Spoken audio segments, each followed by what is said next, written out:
دلوں کی روشنی بجھنے نہ دینا، وجود تیرگی محکم نہیں ہے۔ ساز بے لو اور ڈھکے مور چال کی بلائی منزل کی کھڑکیوں سے مارچ کی ٹھنڈی دھوپ سیدھی ٹکرا رہی تھی۔ اندر جھانکو تو کمرے ٹھنڈے لگے۔ ایسے میں حنین کا کمرہ عجیب نمونہ پیش کر رہا۔ فرنیچر جو دیواروں سے لگا تھا ذرا آگے کھسکا کر چاروں چادروں سے ڈھک دیا اور کونے میں ایک چھوٹی سیڑھی سی رکھی۔ فرش پہ نیچے ایک بڑی بالٹی، ایک اور دو پینٹ کے ڈبے رکھے۔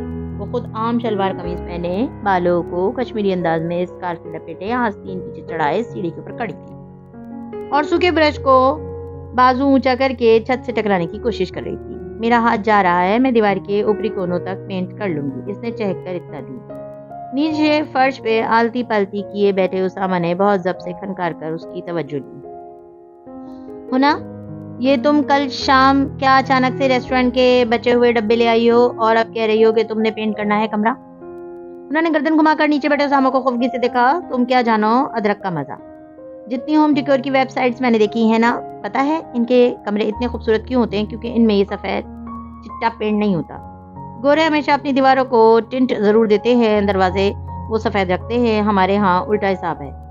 ناک چھوڑ کر وہ واپس دیوار کی طرف متوجہ ہوئی۔ مگر انہیں یاد ہے جب ریسٹورنٹ پینٹ ہوا تھا وہ لوگ ایسے ہی منہ اٹھا کر پینٹ نہیں کر لیتے تھے، بلکہ پہلے دیوار پہ کچھ رگڑتے تھے اور بھی بہت کچھ کرتے تھے۔ تم نیٹ پہ پینٹ کے ٹیوٹوریل کیوں نہیں پڑھ لیتی؟ سیم نے ہار نہیں مانی تھی۔ میں نے کوشش کی تھی، وہ اتنے لمبے چوڑے اسباق دہرا رہے تھے، میں نے چھوڑ دیے۔ ایویں گرو کے نخرے، یہ کرو وہ کرو، اس طرح تو بندہ سال بھر کمرہ ہی تیار کرتا رہے، پینٹ کب کرے؟ لاپرواہی سے سر جھٹکا۔ میں تو ایسے ہی کروں گی پینٹ، یہ کون سا مشکل ہے؟ بس برش کو پینٹ میں ڈبو کر دیوار پہ اونچے نیچے لگاتے جاؤ۔ واؤ! آنکھیں میچ کر اس نے وہ کارٹون یاد کیے جن میں یوں ہی مزے سے پینٹ ہو جاتا تھا، اور پھر دیکھنا کتنا خوبصورت رنگ چڑھے گا۔ مگر کیا وہ رنگ دیر پا بھی ہوگا؟ چوکھٹ کے قدموں کی آواز آئی۔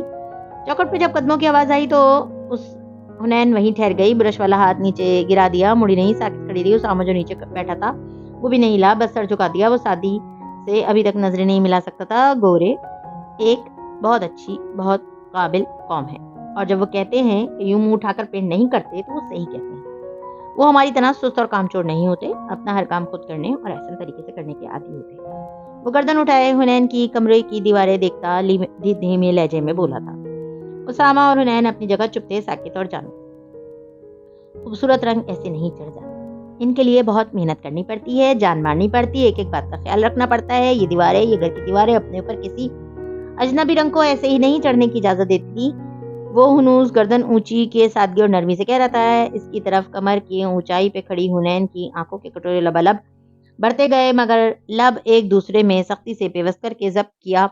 سیم کا چہرہ جھکا ہوا تھا۔ دوسری کسی بھی چیز کو رگڑو تو وہ خراب ہو جاتی ہے، اس کی چمک اور خوبصورتی ایمان پڑ جاتی ہے، مگر دیواروں کی نہیں۔ گھر کی دیواریں اگر رگڑ کھانی پڑے تو سخت ریگمال سے ان کو رگڑ کر چھلنی کیا جاتا ہے، مگر یہ ہر رگز کے بعد پہلے سے زیادہ اسموتھ ہو جاتی ہے، ان کے سوراخ اور دراڑیں بھر جاتی ہیں۔ فلر سے ان کے زخموں کو مرہم لگایا جاتا ہے۔ حنین نے آنکھیں بند کر لیں، آنسو ٹپ ٹپ گرتے چلے جا رہے تھے۔ سیم سر جھکائے ہوئے کھولے سے سکراتا، چوکھٹ میں کھڑا لڑکا جس کے بال ابھی پہلے جیسے چھوٹے نہ رہتے اور قدرے بڑھنے کے باعث ان کا اصل قدرتی گھنگریلے پر نظر آنے لگا تھا، اسی طرح ملائمت سے بول رہا تھا۔ ان دیواروں کو بھی اتنا رگیدنا اور رگڑنے سے درد ہوتا ہوگا، مگر یہ برداشت کر لیتی ہیں، جانتی ہیں کہ یہی اچھا ہے ان کے لیے۔ پھر ان کے اوپر پرائمر پینٹ کیا جاتا ہے، ہمارے اس ڈسٹیمپر یا چونے وغیرہ بھی کہتے ہیں اس کو۔ گورے اس کو پرائمر یا سیڈر کہتے ہیں۔ وہ ساری دیوار کو ڈھانک لیتا ہے، اس کا پردہ بن جاتا ہے، سارے روپ ڈھک جاتے ہیں۔ پرانے پینٹ اور نئے پینٹ کے درمیان کی آڑ ہوتا ہے، وہ ماضی کو مستقبل پہ اثر انداز ہونے سے روکتا ہے۔ اونچی سیڑھی پہ کھڑی حنا نے گردن جھکا دی، ہاتھ اسی طرف دیوار پہ جمع تھا اور آنسو ٹپ ٹپ گرتے جا رہے تھے۔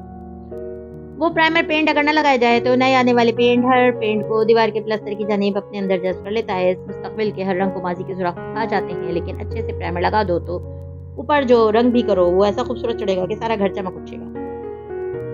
پھر زمین سے رس رس کر خراب چور دراڑوں سے داخل ہوتے پانی بھی دیواریں خراب نہ کریں گی، نہ موسم اثر کرے گا، نہ کسی کا میلا ہاتھ گدلا کر سکے گا اس رنگ کو گھر کی دیواروں کے ایسے پکے اور خوبصورت رنگ یوں ہی نہیں آ جاتے، ان کے لیے بنیاد کو ایک دفعہ تو چھلنی کرنا پڑتا ہے۔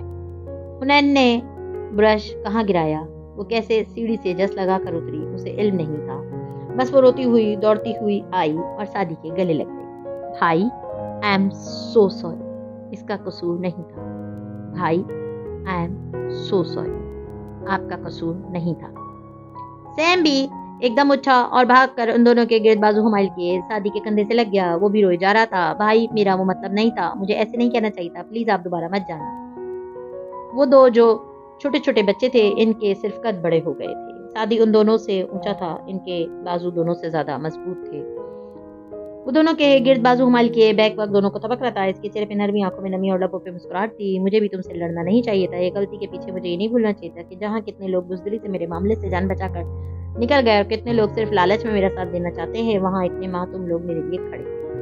مگر وہ دونوں اس کو بولنے نہیں دے رہے تھے۔ حنین روتے نفی میں سر ہلاتی بولتی جا رہی تھی اور سیم اس کے کندھے پہ ماتھا ٹیکے ہچکیوں کے دوران کہہ رہا تھا، بھائی آپ کا حق تھا مجھ سے لڑنے کا، میں نے غلط کیا، اس میں آپ کا کوئی قصور نہیں تھا، سب سے زیادہ سفر آپ نے کیا تھا۔ بھائی میں کبھی آئندہ یوں نہیں بولوں گا، ہونا سے لڑنے کا حق تھا آپ کو، وہ ہماری برابر کی بہن ہے، موٹی کالی بدصورت ہے تو کیا ہوا، وہ ہماری برابر کی بہن ہے، مجھے درمیان میں نہیں آنا چاہیے تھا۔ اور سیم یہ سب بچوں کی طرح بلکتے کہہ رہا تھا، وہ اس کا سر تھپکتے تھپکتے ہنس دیا، مگر حنین نے تو جیسے سنا ہی نہیں۔ ہم نے بھی اتنا نہیں سوچا کہ آپ کو اتنے ماہ خوشی کا ایک لمحہ بھی نہیں ملا، ہمارے پاس تو پھر بھی خوشی کے مل بیٹھنے کے لمحے آئے تھے، مگر آپ نے سفر کیا سب سے زیادہ۔ اور میں یوں بولا بھائی جیسا آپ کسی لگژری ٹرپ سے لوٹے ہوں، مجھے یوں نہیں بولنا چاہیے تھا۔ وہ تینوں ایک دوسرے کے گلے لگے بیٹھتے گئے، وہ کوئی بات نہیں، آئندہ ہم ان باتوں کو اپنے درمیان نہیں آنے دیں گے۔ بار بار یہی بات دہراتا جا رہا تھا، کبھی جھک کر حنا کا ماتھا چومتا، کبھی سیم کے بال سہلاتا۔ وہ بڑا تھا، اسے ہی تسلی دینی تھی، اسے ہی زیادہ ظرف کا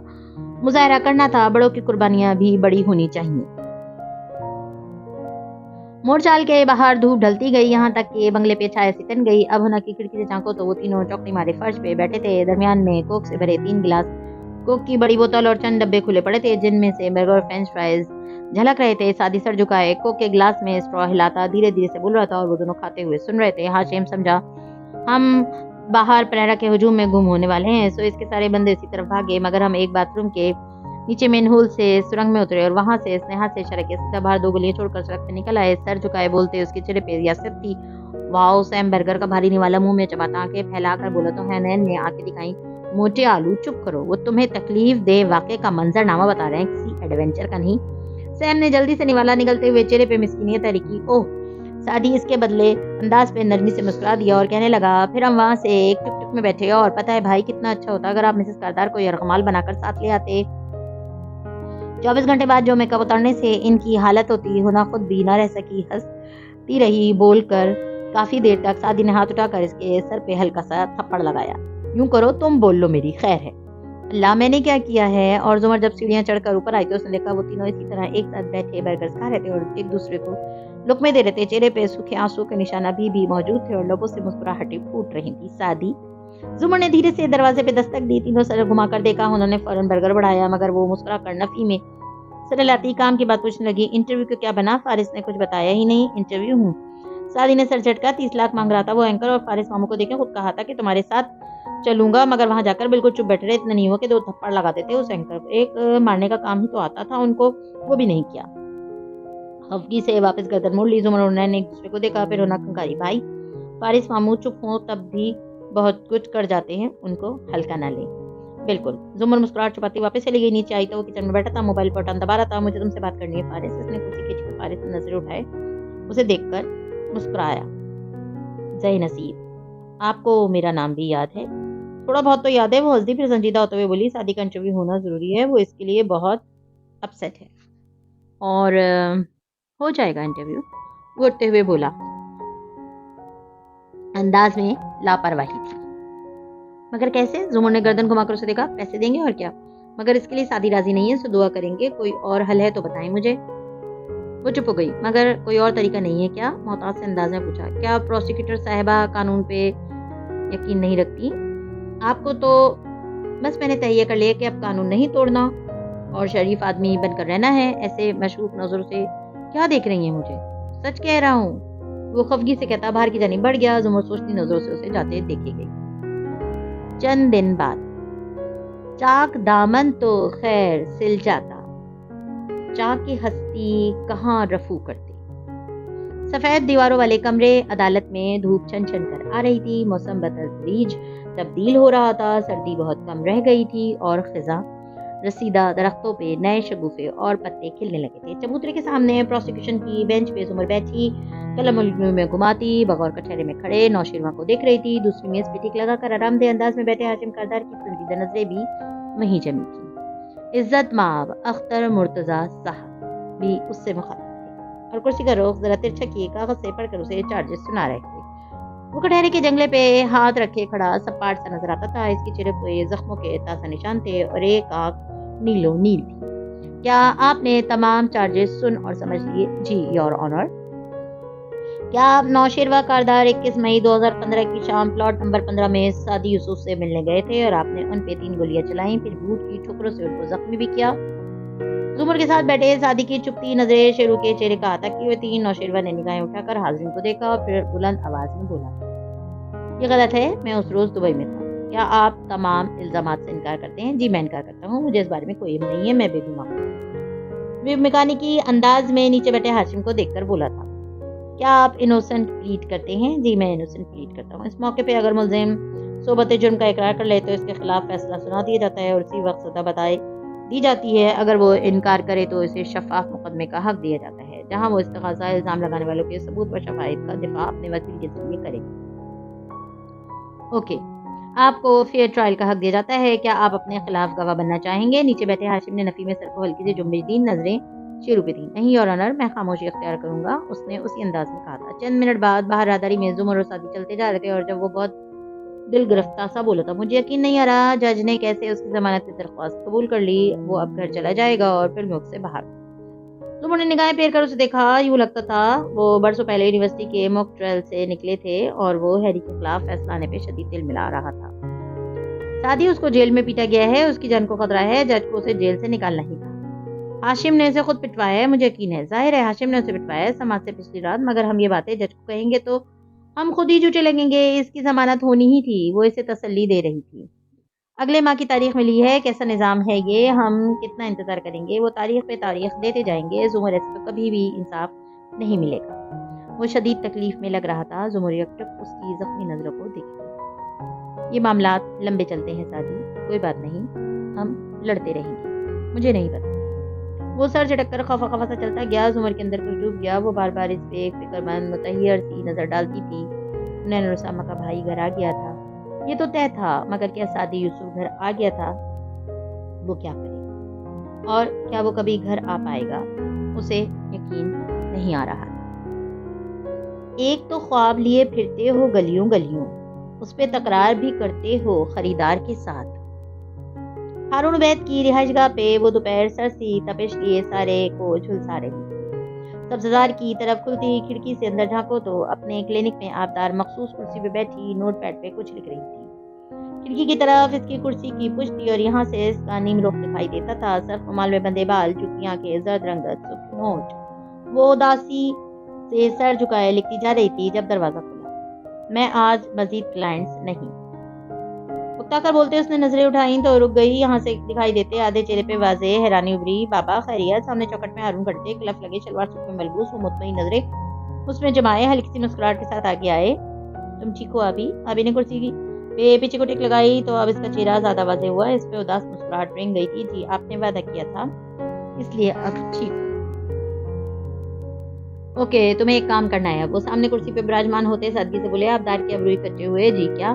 ہاشم نے نوشیروان کی ضمانت کروا لی ہے، وہ ٹرائل کو لٹکائے گا، تاریخ پہ تاریخ لیتے جائے گا، یوں فیصلہ نہیں آئے گا۔ تم نے صرف اس کو کنونس کرنا ہے کہ وہ اس کیس کو جلد انجام تک پہنچانے پہ رضامند ہو جائے۔ مگر بابا اس نے مجھے پرپوز کیا تھا، میں اس دن اس کی کالز نہیں اٹھا رہی تھی، اس کو اگنور کر رہی تھی تاکہ وہ مجھ پہ دباؤ نہ ڈالے۔ اب میں کیسے اس کے پاس جا کر، یہ میرا مسئلہ نہیں ہے، تم اس کو کچھ بھی کہو مگر اس کو راضی کرو۔ تم چاہو تو کہہ دینا کہ اس پرپوزل پہ تم صرف تب غور کرو گی جب وہ اس خاندان کے تمام الزامات سے بری ہو جائے گا۔ بابا اس نے بے یقینی سے انہیں دیکھا۔ میں اس پرپوزل پہ غور نہیں کروں گی، میں اسے جھوٹی امید کیوں دلاؤں، بعد میں جو ہوگا میں اسے سنبھال لوں گا، ابھی کے لیے تمہیں اس کو راضی کرنا ہے۔ وہ زور دے کر بولے، آبدار کے لب بھج گئے، وہ کتنی ہی دیر صدماتی نظروں سے انہیں دیکھی گئی۔ اوہ میں سمجھی تھی بالآخر آپ میرے خیال کرنے لگ گئے ہیں، مگر وہ وعدہ، وہ فارس کے متعلق کہی ہر بات، وہ سب آپ نے اپنے مفاد میں کہی تھی۔ آپ مجھے استعمال کر رہے تھے اور ساری باتیں آپ اپنے مفاد میں کر رہے تھے، اور فارس کو بھی استعمال کرنا چاہتے ہیں۔ آپ صرف اسے میرا باڈی گارڈ بنانا چاہتے ہیں، ہے نا؟ آبدار وہ قمیض جھاڑتے اٹھ کھڑے ہوئے، چہرے پہ سنجیدگی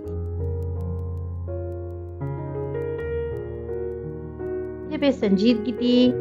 ان کے ہاشم سے تمہاری جان صرف تب چھوٹے گی جب وہ اپنے خاندان سمیت نیست و نابود ہوگا۔ اس کے لیے تمہیں وہ سب کرنا ہوگا جو میں کہوں گا۔ اب فیصلہ تمہارا ہے۔ آپ کو اندازہ ہے کہ ہاشم کے ساتھ اتنا خطرناک کھیل شروع کر کے آپ مجھے کتنے بڑے خطرے میں ڈال رہے ہیں؟ اس کی آنکھیں بھیگ گئی تھی۔ اپنی خواہشات کی تکمیل کے لیے انسان کو قربانیاں دینا پڑتی ہیں، تمہیں بھی دینی ہوں گی، جیسے زمر صاحبہ دیں گی۔ آخری الفاظ زیر لب کہے تھے اور پھر وہ مڑے اور لمبے لمبے ڈگ بھرتے باہر نکل گئے۔ آبدار کی آنکھوں سے آنسو ٹپ ٹپ گرنے لگے۔ ہم کو اس عہد میں تعمیر کا سودا ہے جہاں لوگ معمار کو چن دیتے ہیں دیوار کے ساتھ۔ وہ ایک پوش علاقے کی خوبصورت صاف ستھری کالونی تھی، قطار در قطار بنے اونچے بنگلے جدید تزئین و آرائش کا نمونہ پیش کرتے نظر آتے تھے۔ رات تاریک ہو چکی تھی، آسمان پہ تارے جگمگا رہے تھے۔ ایسے میں ایک لمبی سی لش چمکتی BMW ایک کھلے گیٹ میں داخل ہو رہی تھی۔ پورچ میں آ کر وہ رکی، ڈرائیونگ ڈور کھلا اور سفاری سوٹ میں ملبوس منظور جیلانی باہر آتا دکھائی دیا۔ ہاتھ کے اشارے سے اس نے وہاں کھڑے گارڈز کو واپس جانے کو کہا اور تیز تیز چلتا لان چیئرز کی طرف آیا جہاں کوئی اس کا انتظار کر رہا تھا۔ میں معذرت چاہتا ہوں غازی صاحب، مجھے دیر ہو گئی اور آپ کو انتظار کی زحمت سے گزرنا پڑا۔ خوش خلقی سے مسافے کے لیے ہاتھ بڑھائے تو وہاں کھڑے فارس نے مسکرا کر گرم جوشی سے ہاتھ تھاما۔ جیلانی نے ایک نظر میز پہ رکھے 2 بریف کیسز کو دیکھا اور پھر کرسی کھینچ کر بیٹھا۔ فارس بھی اپنی کرسی پہ واپس بیٹھا۔ وہ سردی میں کمی کے باعث جینز کے اوپر سیاہ ٹی شرٹ پہنے ہوئے تھا۔ چہرے پہ ہلکی سی مسکراہٹ تھی اور سنہری گہری آنکھیں جیلانی پہ جمی تھی۔ میں معذرت کرنا چاہتا تھا، میرا بانجا بہت جلد باز اور جذباتی ہے، ان معاملات کے رموز نہیں سمجھتا۔ کان کی لو مسلتے ہوئے اس نے معذرت خواہانہ انداز میں بات شروع کی۔ منظور جیلانی نے ناک سے مکھی اڑانے والے انداز میں ہاتھ ہلایا۔ ہم سب اس عمر میں ایسے تھے، مگر جب انسان کی عمر بڑھتی ہے تو ترجیحات اور کام کرنے کے طریقے بدل جاتے ہیں۔ خیر، آپ مطلوبہ رقم لے آئے، میں لے آیا ہوں، مگر چاہتا ہوں کہ آپ سعدی یوسف کو یہ بات نہ بتائیں۔ اس کو یوں کال کریں گویا ہم یہاں ملے ہی نہیں، اور اس سے معذرت کر کے تھوڑا بہلا کر اسے انٹرویو کے لیے بلا لیں۔ اس کو اعتماد دیں کہ انٹرویو صرف اس کی سچائی کو دنیا کے سامنے لانے کے لیے کہا جا رہا ہے۔ اس کی آپ فکر نہ کریں، کوئی چاہے پانی دیا یا نہیں آپ کو۔ وہ فون نکالتے ہوئے بولا تو فارس نے اسی طرح ٹیک لگائے بیٹھے ہاتھ اٹھا کر منع کیا۔ آپ ان کو گن لیں اور انٹرویو ٹائم کنفرم کر دیں تو میں گھر جاتا ہوں۔ چلیے ٹھیک ہے، کوئی کمی بیشی ہوئی تو میرا یہ صبح آپ کو فون کر کے۔ بریف کیس کھولتے ہی اینکر کہہ رہا تھا اور پھر یکایک اس کے الفاظ لبوں پہ ٹوٹ گئے۔ ہاتھ ٹھہر گئے، اس نے ڈھکن پورا کھولا اور پھر چوک کر فارس کو دیکھا۔ وہ اسی طرح ٹانگ پہ ٹانگ جمائے بیٹھا مسکرا رہا تھا۔ یہ کیا ہے اور پیسے کہاں ہیں؟ اینکر نے ڈھکن میز تک الٹ دیا تو بریف کیس کا اندرونی حصہ روشنی میں واضح ہوا۔ اس میں کئی درجن CDs رکھی تھیں جو سفید پلاسٹک کور میں محیط تھیں۔ پیسے تو خیر میرا باپ بھی نہیں دے گا اور گارڈز کو بلانے کی ضرورت نہیں ہے۔ میں سعدی یوسف نہیں ہوں، 2 دفعہ قتل کے جرم میں جیل جا چکا ہوں۔ بغیر آواز نکالے بندہ مارنا مشکل نہیں ہے میرے لیے۔ نہیں، تمہیں نہیں مارنا میں نے، ورنہ پھر سعدی کا انٹرویو کون کرے گا؟ اینکر نے بریف کیس ہاتھ مار کر نیچے گرائے اور غصے سے اس کو دیکھا۔ یہ دھمکیاں مجھ جیسے آدمی کو نہیں ڈراتی ہیں۔ اگر میرا مزید وقت ضائع نہیں کرنا تو تم جا سکتے ہو۔ اور ساتھ ہی وہ اٹھ کھڑا ہوا، نتنے پھلائے وہ غصے سے فارس کو دیکھ رہا تھا۔ جیلانی صاحب، فارس بھی پورے قد سے اٹھا اور جینس کی جیبوں میں ہاتھ ڈالے اس کو بہت سکون سے دیکھا۔ اگر میں تمہاری جگہ ہوتا تو ایسے نہ کرتا رہا۔ ذرا تحمل سے ٹھہر کر پوچھتا ضرور کہ ان CDs میں کیا ہے، اور جانتے ہو ان میں کیا ہے؟ کہنے کے ساتھ اس نے جیب سے ایک پین نکال کر میز پہ رکھا، سعدی کا پین کیمرہ۔ مجھے معلوم تھا تم سعدی کو پیسے مانگنے بلا رہے ہو، تو میں نے سوچا ان لمحات کو ضائع نہیں کرنا چاہیے، سو تمہاری اور سعدی کی گفتگو کی ویڈیو HD کوالٹی میں محفوظ کر لی میں۔ صرف یہی نہیں، تمہارے آفس میں جو تمہاری وال فوٹو لگی ہے وہی جس میں امریکہ میں تم کوئی ایوارڈ لیتے دکھائی دے رہے ہو، اس کے اوپر ننا وال اسٹیکر چپکا ہے جو تمہارے آفس کی لائیو فیڈ مجھے دیتا ہے۔ اس بریف کیس میں بہت سے لوگوں کے ساتھ تم گفتگو کرتے دکھائی دے رہے ہو، کسی کے ساتھ فون پہ، کسی کے ساتھ آمنے سامنے۔ تمہاری کلین سویپ ٹیم جو ہر جمعرات کو تمہارا آفس ڈی بک کرتی ہے، ان کے آلات بہت پرانے ہیں، وہ میرے وال اسٹیکرز کو نہیں پکڑ سکتے۔ منظور جیلانی کے چہرے کا سارا غصہ جھاگ کی طرح بیٹھ گیا۔ پہلے وہ چوکا تھا، پھر متحیر ہوا، پھر بے یقین، اور آخر میں اس کی رنگت سفید پڑنے لگی تھی۔ یہ مختلف قابل ذکر واقعات کی سیریز ہے جن میں تم صاف دکھائی دیتے ہو۔ اب میرے پاس دو راستے ہیں، پہلا میں تمہیں یہ سب دے دوں اور تم سعدی یوسف کے اوپر ہفتے کے 5 دن شوز کرو، نتیجہ سعدی کی کہانی پورا ملک سن لے گا۔ وہ جیبوں میں ہاتھ ڈالے کھڑا اس کی آنکھوں پہ آنکھیں جمائے چبا چبا کہہ رہا تھا، دوسرا راستہ یہ ہے کہ میں تمہارے خلاف چینل کو یہ ٹیپس دے دوں۔ سب سے زیادہ اہم ٹیپ سعدی یوسف کی ہے۔ اس ملاقات میں سعدی نے اپنے اوپر ہونے والی زیادتیوں کی مختصر تفصیل بتائی تھی تمہیں۔ دوسری اہم ٹیپ امریکہ میں قید پاکستانی نیورو سرجن لڑکی کی بہن کی ہے جس سے تم فون پہ 50 لاکھ مانگ رہے ہو، ورنہ اس کی بہن کی رہائی کے لیے شو نہیں کرو گے۔ جب یہ ویڈیوز بار بار میڈیا پہ چلائی جائیں گی نتیجہ یہ ہوگا کہ سعدی یوسف کی کہانی پوری دنیا جان لے گی، بنا پیسوں کے گھنٹوں کا ایئر ٹائم ملے گا اس کو۔ چاہو تو میں یہ کر لوں مگر تمہارے گھر والوں نے چائے پلائی ہے مجھے، اب مجھے اچھا نہیں لگ رہا کہ تمہارا دل توڑوں، اس لیے وہ ایک دم آگے بڑھا اور جیلانی کو گریبان سے پکڑ کر اپنی طرف کھینچا اور بدلے ہوئے لہجے میں غرایا، تم کل صبح سعدی کو فون کر کے بلاؤ گے، عزت سے بلاؤ گے، اس سے معافی مانگو گے، اس کا شو اتنے اچھے طریقے سے کرو گے کہ تمہارے ٹویٹر کے 30 لاکھ فالوورز کو اس کا نام اور اس کی کہانی ازبر ہو جائے، ورنہ میں تمہاری زندگی برباد کر دوں، کیونکہ تم جیسے لوگوں کے لیے جج، جوری اور جلاد میں ہی ہوں۔ جھٹکے سے اس کا گریبان چھوڑا، وہ بالکل ہکا بکا اور شل سا تھا۔ فارس نے کیمرہ پین اٹھایا اور جانے کے لیے آگے بڑھ گیا، 2 قدم اٹھائے، پھر مڑا اور پھر قوت سے اس کا جبڑے پہ مکہ رسید کیا۔ جیلانی لڑکڑا کر پیچھے کو گرنے لگا مگر کرسی کو تھام لیا، اس کا ہاتھ اپنے منہ پہ تھا جس سے خون بھر بھر بہنے لگا۔ تلملاتا ہوا چہرہ اٹھا کر اس نے دبے دبے غصے سے فارس کو دیکھا مگر بولا کچھ نہیں۔ فارس اپنی مٹھی کو چہرے کے قریب لے کر گیا، اس میں پھونکا اور پھر کالر جھٹکتے جانے کے لیے مڑ گیا۔ اینکر اپنا زخمی چہرہ لیے دورا ہوئے کھڑا اس کھلے بریف کیس کے ساتھ اکیلا رہ گیا۔ دل کے دریا کو کسی روز اتر جانا ہے، اتنا بے سمت نہ چل، لوٹ کے گھر جانا ہے۔ اس تاریخ رات زمر اپنے کمرے میں اکیلی بیٹھی تھی، اسٹڈی ٹیبل پہ لیپ ٹاپ کھلا رکھا تھا اور ساتھ میں سیاہ مخملی ڈبی بھی کھلی پڑی تھی۔ وہ گھنگریلے بال جوڑے میں لپیٹے کوہنیاں میز پہ رکھے ہتھیلیوں پہ چہرہ گرائے آسیت سے ہیرے کی لونگ کو دیکھ رہی تھی۔ چناؤ اس کے سامنے تھا مگر فیصلہ نہیں ہو پا رہا تھا۔ اس نے پھر سر جھٹکا اور لیپ ٹاپ اسکرین کی طرف متوجہ ہوئی۔ آن لائن ترجمہ کھلا رکھا تھا سامنے، آج دل کتنا بکھرا بکھرا بے کیف تھا کہ وہ کچھ لکھ نہیں پا رہی تھی۔ پھر اس نے توجہ اور دھیان سے اسکرین کی طرف دیکھا اور اپنے آپ کو مشتبہ کرنا چاہا۔ اپنے آپ کو مجتمع کر کے جوڑ کے وہ اس طرف مڑ گئی۔ میں اللہ کی پناہ چاہتی ہوں شیطان مردود سے، اللہ کے نام کے ساتھ جو بہت مہربان بار بار رحم کرنے والا ہے۔ بھلا کون ہے جو تمہیں جنگل اور دریا کے اندھیروں میں راستہ بتاتا ہے اور اپنی رحمت سے پہلے کون خوشخبری کی ہوائیں چلاتا ہے کہ اللہ کے سوا کوئی اور معبود ہے؟ اللہ ان کے شرک کرنے سے بہت بلند ہے۔ بھلا کون ہے جو از سر نو خلقت کو پیدا کرتا ہے پھر اسے دوبارہ بنائے گا؟ اور کون ہے وہ جو تمہیں آسمان اور زمین سے روزی دیتا ہے؟ کیا اللہ کے ساتھ کوئی اور بھی معبود ہے؟ کہہ دے، اپنی دلیل لاؤ اگر تم سچے ہو۔ کہہ دے اللہ کے سوا آسمانوں اور زمین میں کوئی بھی غیب کی بات نہیں جانتا اور انہیں اس کی خبر بھی نہیں کہ کب اٹھائے جائیں گے۔ زمر نے کی بورڈ پہ رکھے اپنے زرد ہاتھ دیکھے، پھر جھکے چہرے کے ساتھ ٹائپ کرنے لگی۔ اس دنیا میں ہم انسان بہت سے کاموں کے لیے بہت سے لوگوں کے لیے محتاج ہوتے ہیں، نوکری کے لیے، پڑھائی کے لیے، کورٹ میں کیس چلانے اور انصاف لینے کے لیے۔ تلخی سے سر جھٹکا، ہم انسان آزاد نہیں ہیں۔ آزادی صرف ایک مت ہے، نہ مرد آزاد ہے نہ عورتیں، سب مجبوریوں سے بندھے دوسروں پہ انحصار کرتے ہیں مگر اللہ تعالیٰ فرماتے ہیں کہ ہمیں اندھے اندھیروں میں جب سمجھ نہیں آ رہا ہوتا کہ کیا کریں، کیا فیصلہ لیں، کون سا راستہ اپنا لیں، تب ہمیں راستہ دکھانے والا صرف اللہ ہوتا ہے۔ اور کون ہوتا ہے؟ کوئی بھی نہیں۔ یہ جو لوگوں کی خوفناک آوازیں اور باتیں ہمیں ڈراتی ہیں نا، ہمیں مستقبل کا خوف دلاتی ہیں، آندھی طوفان جیسی آوازیں، اور ہم کان لپیٹ لیتے ہیں، یہ رحمت کی بارش سے پہلے کی ہوائیں ہوتی ہیں، یہ بھی اللہ بھیجتا ہے۔ اچھے دنوں کے آغاز سے پہلے شدید بری باتیں سننی پڑتی ہیں، بس ہمارے سب کا امتحان ہوتا ہے، لوگ نہیں لے رہے، یہ امتحان بھی اللہ لے رہا ہے۔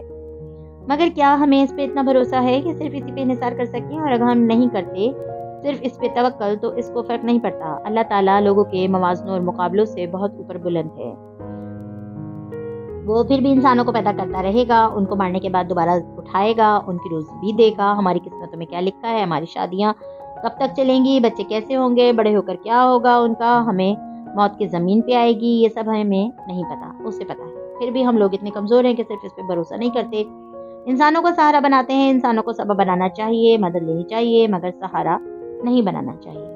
ان کے دیے گئے چناؤ کے آپشنز کے آگے ہاتھ باندھ کر مجبور نہیں ہونا چاہیے۔ ایک آنسو آنکھ سے ٹوٹا اور گال پہ لڑکتا گیا، وہ جھکے چہرے کے ساتھ ٹائپ کرتی جا رہی تھی۔ مگر ہم یہ کرتے ہیں اللہ تعالیٰ، ابھی ایمان اتنا مضبوط نہیں ہوا ہمارا کہ سر پہ کفن باندھ کر نکلے اور صرف آپ کی مدد کا یقین رکھیں۔ کچھ غلط قدم اٹھانے پڑتے ہیں، ہم بہت کمزور ہیں۔ بلکہ آخرت کے معاملے میں تو ان کی سمجھ گئی گزری ہے، بلکہ وہ اس سے شک میں ہیں، بلکہ وہ اس سے اندھے ہی ہیں۔ ہم کیوں خود کو ان لوگوں کا محتاج کر لیتے ہیں جن کو آخرت کا کوئی خوف نہیں؟ انسان کے دل سے آخرت کا خوف نکل جائے کیسے پتہ چلتا ہے اس کا؟ اس نے رک کر سوچا۔ آنسو سوکھ چکا تھا مگر نشان گال پہ ہنوز موجود تھا۔ پہلے انسان کی سمجھ بوجھ ختم ہوتی ہے، پھر وہ اللہ کی باتیں سمجھنے سے قاصر ہو جاتا ہے۔ وہ دل پہ بوجھ اور دماغ کے لیے کوف بننے لگتی ہیں، پھر شک پیدا ہوتا ہے، دل کا آئینہ آلود ہو جاتا ہے، اور جب انسان وسوسوں کے علاج نہیں کرتا، ان کو چھٹکتا نہیں ہے اور ان کے مدلل جواب تلاش نہیں کرتا کہ صرف جھکنا کافی نہیں ہوتا، تو وہ اس شک کو پیچھا کرنے لگ جاتا ہے۔ شک اسے دور اندھیروں میں بھٹکا دیتا ہے اور وہ اندھا ہو کر بھٹکتا چلا جاتا ہے، بہتا چلا جاتا ہے۔ اور پھر اس نے پچھلی آیت دیکھی، گویا الٹا چکر کاٹا۔ اور پھر کون ہے جو انسان کو اندھیروں سے نکال سکتا ہے، راستہ بتا سکتا ہے سوائے اللہ کے؟ او اللہ، میں کیا کروں؟ اس نے بازو بچھا کر ان پہ سرک لی اور آنکھیں بہت قرب سے بند کر لیں۔ سعدی یا فارس؟ بار بار دو نام ذہن میں ابھرتے تھے، چناؤ مشکل تھا، ناممکن تھا۔ دروازہ کھلنے کی آواز آئی تو وہ سیدھی ہوئی اور سنجیدگی سے کان کے پیچھے بال اڑستی کی بورڈ پہ انگلیاں چلانے لگی۔ اپنا لکھا گروپ پہ پوسٹ کیا اور دوسری ونڈو کھول لی۔ کنکھیوں سے وہ دیکھ سکتی تھی کہ فارس کمرے میں داخل ہوا تھا، آستین کی کف موڑ تھا۔ وہ مدہم مسکراہٹ کے ساتھ اس کی طرف چلا آیا۔ اب خوش ہیں آپ؟ ہو گیا ہیرو کا انٹرویو؟ وہ اس کے کندھوں پہ جھک کر کے کان کے قریب کہہ رہا تھا۔ وہ اس وقت بیزار تھی، بہت بیزار۔ سنجیدگی سے ماتھے پہ بل لیے ٹائپ کرتی رہی، بس ہوں کہا۔ تو پھر کیا کھلائیں گے آپ مجھے؟ ایک بہت اچھا آئس کریم پارلر ہے۔ وہ پیچھے سے جھک کر کھڑا اس کی کرسی کے دائیں بائیں ہاتھ رکھے کہہ رہا تھا، جو اس وقت تک کھلا ہوتا ہے۔ آپ کی فیوریٹ آئس کریم ملتی ہے وہاں سے، چلیں گی؟ میں کام کر رہی ہوں فارس۔ وہ اسکرین پہ نگاہیں جمائے سنجیدگی سے بولی تھی، گویا اسے نظر انداز کیے رکھا، مگر اس نے جیسے سنا ہی نہیں۔ اور اگر آپ چاہیں تو ہم اس کے قریب ایک دوسرے اچھے ریسٹورینٹ میں بھی جا سکتے ہیں جہاں پر اس کے بالوں پہ تھوڑی رکھے۔ وہ اپنی دھن میں کہہ رہا تھا جب زمر نے جھٹکے سے اسکرین نیچے گرائی اور گھومی۔ ہم ریسٹورینٹ اور کافی شاپس نہیں جا سکتے فارس؟ کیا تمہیں احساس ہے کہ سعدی کو کیا ہو گیا ہے؟ وہ بیمار ہو چکا ہے، وہ مست ہو چکا ہے۔ ہم عدالت میں ایک IPP کے خلاف کیس لڑنے جا رہے ہیں، ہمیں کیس کی تیاری کرنی ہے۔ آئس کریم اور کھانوں کے لیے وقت ہے ہمارے پاس؟ غصہ کسی اور کا تھا، نکلا کسی اور پہ تھا، دل کسی اور نے توڑا تھا، چھپا کسی اور سے لیا تھا۔ وہ سرخ چہرے اور جذبات سے کانپتی آواز سے بولی تھی۔ فارس کی مسکراہٹ غائب ہوئی، کرسی سے ہاتھ ہٹا کر تیزی سے سیدھا ہوا، ایک خاموش مگر برہم نظر اس پہ ڈالی، پھر سرد سے میز پہ رکھی چابیاں اٹھاتا باہر نکل گیا، دروازہ ٹھاس سے بند کیا۔ وہ کرسی پہ اکیلی بیٹھی رہ گئی، زور سے بند ہوئے دروازے کی کپ کپاتی آواز سنتی رہی، چند لمحے گہری سانس لیتی رہی۔ اس کی آنکھوں میں پانی تھا اور چہرہ جھکا ہوا تھا۔ یکدم اس نے چہرہ اٹھایا، جو فیصلے اتنے دن سے ہو نہیں پا رہا تھا، وہ اس لمحے اس گھڑی ہو گیا تھا، چناؤ ہو گیا تھا۔ وہ تیزی سے اٹھی اور ننگے پاؤں باہر بھاگی۔ وہ پورچ میں کھڑا خفگی سے بڑبڑاتا کار کا لاک کھول رہا تھا، اس کے کان سرخ تھے اور ماتھے پہ سلوٹیں پڑی تھی۔